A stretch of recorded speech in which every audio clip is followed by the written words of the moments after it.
Bonjour, bienvenue à l'atelier du Meeple. Mon nom est Martin et aujourd'hui, on regarde en primeur pour organiser le jeu Sanctuary. Sanctuary, c'est une suite spirituelle, si vous voulez, à Ark Nova. C'est essentiellement un jeu de tuiles et de placement de tuiles. Il y a toutes sortes de mécanismes qui ressemblent à Ark Nova. Vous avez des tuiles d'action qui vont remplacer les cartes d'action, tout ça.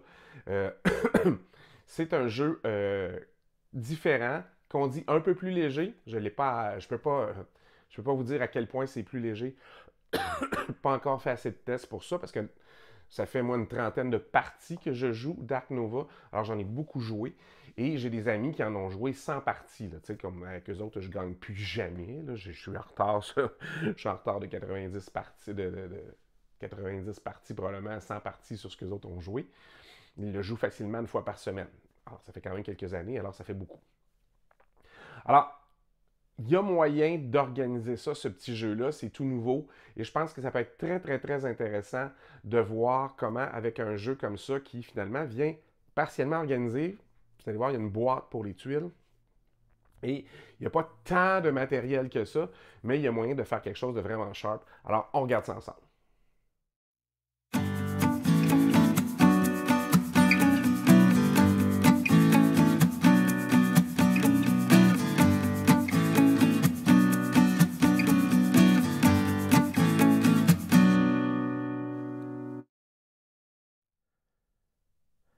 Regardons ça, là. J'ai pas eu le temps de le dépuncher et de le refermer au complet. Fait que c'est le tout nouveau Sanctuary, un Ark Nova game. Moi, j'avais bien aimé, là, depuis qu'Ark Nova est sorti, j'ai converti beaucoup de monde. Alors, voilà. Là, j'ai pas fini de le remonter. Fait que j'ai les livres de règles. Si vous voyez plus loin, là, j'ai 5 sortes de couleurs et 1, 2, 3, 4, 5 petites sortes de tokens. OK? Différents. Qu'est-ce qu'il y a dans la boîte à part ça? Ben, à l'origine, quand j'ai ouvert la boîte, les tuiles, évidemment, elles étaient sur le punchboard. Et ça, ici, c'était dans la boîte. Mais à voir comment les tuiles rentrent bien ici, je pense que c'est fait pour mettre les tuiles. J'ai empilé comme ça les supports à tuiles, parce qu'on a des supports à tuiles dans ce jeu-là. Et je me rends compte que ben, j'ai en masse de place probablement pour faire un insert ici. Alors, qu'est-ce qu'il y a en dessous? Vous avez vos plateaux de jeu à vous. Fait que vous avez votre marché de tuiles qui va être là-dessus. C'est un petit assemblage tout simple qu'on avait à faire, c'est-à-dire c'était plié comme ça. Il y avait un collant, autocollant, on l'enlevait et on le repliait carrément. Alors là, les tuiles vont avancer comme ça. Puis ça prend un certain niveau de capacité d'action pour aller chercher les tuiles qui viennent d'arriver sur le marché alors qu'elles vont se déplacer comme ça.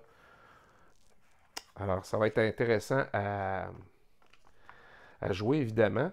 Alors ça c'est le plateau finalement parce que vous avez après ça, chaque personne a un petit paquet de tuiles d'action. Alors ça remplace les cartes d'action que vous aviez dans le jeu de base.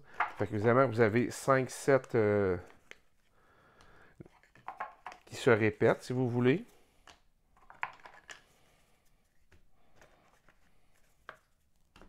Vous avez des aides de jeu cartonnées. Vous avez un petit marché ici. Il va y avoir, on le voit bien, là, certains trucs à aller chercher. Voilà, comme ça. Et vous avez, en plus de ça, votre plateau à vous. Le plateau est assez grand. Comme ça. Chaque personne a un plateau comme ça. Alors, ça fait beaucoup de plateaux. Je les ai mis dans le fond. En me disant, bon, ça rentre là, ça rentre là. Je peux mettre ça ici. Comme je vous avais dit, j'ai mis ça comme ça. Un de même, un de même. Et après ça, je les ai renversés en mode comme ça. Et le dernier, je l'ai appuyé sur la hauteur comme ça. Et voici l'espace que je calcule qu'il me reste. Alors ça rentre parfaitement ici debout. Et ça peut s'accoter ici et ça va arriver flush avec le dessus, avec votre boîte. Fait qu'il reste tout cet espace-là pour mettre les 5 set de tuiles avec ça et les 5 comme ça. Fait que je me disais, est-ce que je mets les tuiles dans ce sens-là? Ça rentre. Avec à chaque fois un kit. Est-ce que je les mets comme ça? 2, 3, 4. Puis là, je refais des boîtes, tu sais, puis il restait un petit bout là. Et là, j'ai eu une idée qui, je pense, je vais peut-être aller vers ça, qui serait super simple, que vous la faites en origami ou pas. C'est que je pense que je vais faire une boîte. Je vais faire 5 boîtes. Une où il va y avoir, qui va monter jusqu'ici, hein, tout simplement, une comme ça. Elle monte jusque-là. Et vous avez une section pour vos choses de jeu. Et il y aura un petit espace à chaque bout pour mettre les 5. Je vais vous remonter ici. Ces tuiles-là, ces tuiles-là, ces tuiles-là, ces tuiles-là et ces tuiles-là. Il n'y a rien d'autre dans le jeu. Fait que chaque petit support pour les jeux contiendrait aussi au bout un des petits sets comme ça. Ça le ferait, puis ça éviterait que je fasse quelque chose de super compliqué. Alors, si vous placez ça, comme je l'ai fait, vous avez besoin de 5 petites boîtes que je vais m'arranger qui fit comme ça en largeur. Parce que vous voyez, ça le fait là. 2, 3, 4 et 5. J'ai même un petit peu de jeu, fait que je vais pouvoir faire ça. Et il y aura les jetons de chaque joueur dans ça, avec ça. Et en avant ici, il y aura un petit réceptacle. Fait que j'ai la même boîte 5 fois et le jeu sera organisé. Fait que je pense que c'est une solution assez viable. Il faut prendre des mesures assez serrées quand même parce que les tuiles, si je les colle toutes une après l'autre comme ça, vous voyez, j'ai ce jeu-là ici pour faire la séparation. Alors, il faut compter qu'il y a l'intérieur et l'extérieur, l'épaisseur de la boîte à chaque fois, et un autre petit réceptacle. Je pense que ça peut très, très bien fonctionner. Fait que je me lance, je teste ça, et je vous reviens avec une solution pour Sanctuary. Regardons la solution pour Sanctuary, un Ark Nova Game. Là, j'y suis allé pour vous montrer vraiment que ce que je vous dis, c'est toujours possible. Alors, on enlève les livres de règles, comme d'habitude. Et on se retrouve avec quoi? Bien, comme j'avais mentionné au début, les tuiles sont restées là. J'ai laissé les supports à tuiles ici. On remet le petit plateau ici. Et je vous prouve que tout ce que je fais en 3D à l'imprimante, vous pouvez le refaire en origami. J'ai imprimé 5 boîtes tout à fait pareilles. Alors, je mettrai le design va être sur Thingiverse. C'est arrondi un petit peu dans les coins, comme ça. Vous pouvez mettre les tuiles dans le fond, comme vous voyez ici. Rajouter les jetons de couleur et mettre les 5 petites tuiles, paquets de tuiles différents dans l'extrémité. Mon imprimante 3D ne me permettait pas de faire un rangement au complet pour ça, puis un rangement au complet pour ça, c'est trop long. Alors, je suis allé dans l'autre sens, carrément. Fait que vous voyez qu'il y a de l'espace en masse. Fait que je pourrais rajouter, s'il y a des extensions, des choses comme ça, je pourrais rajouter des petites boîtes.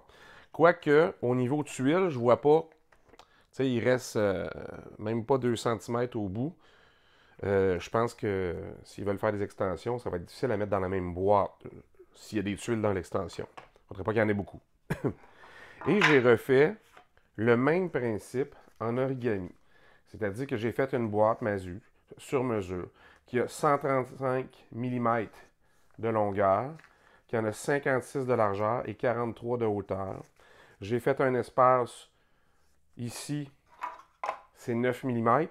Ici, à cause des plis, puis je voulais que ça rentre bien, j'ai mis 9 mm pour le séparateur, moins 2 cm. Moins 2 mm, pardon, pour être sûr. Puis ici, ça a 4. Fait que ça le fait très bien. Vous avez quelque chose qui est fonctionnel. Vous auriez juste à faire 5 petites boîtes comme ça et vous êtes en business. Vous avez votre organisateur de boîtes pareil.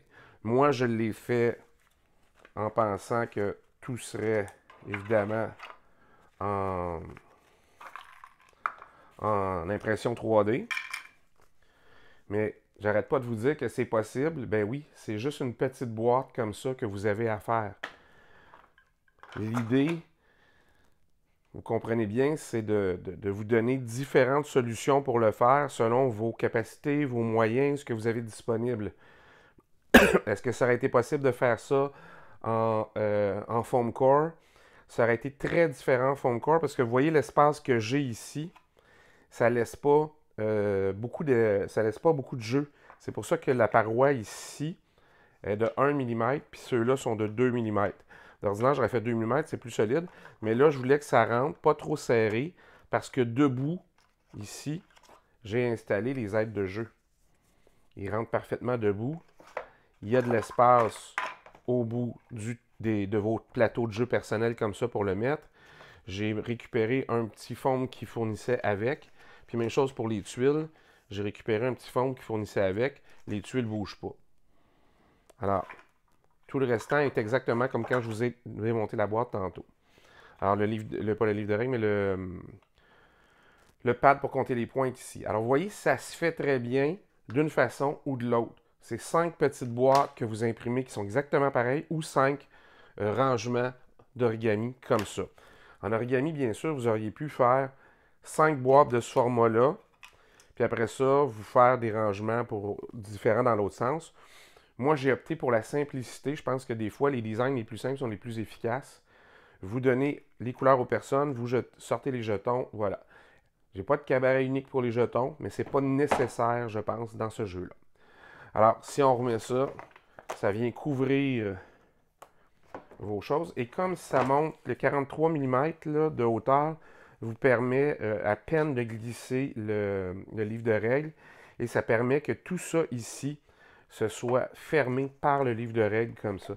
Mais même si ça ne l'était pas, c'est tellement proche du couvercle que même si vous le renversez, si la boîte vire à l'envers, vous n'aurez pas de problème, ça ne bougera pas.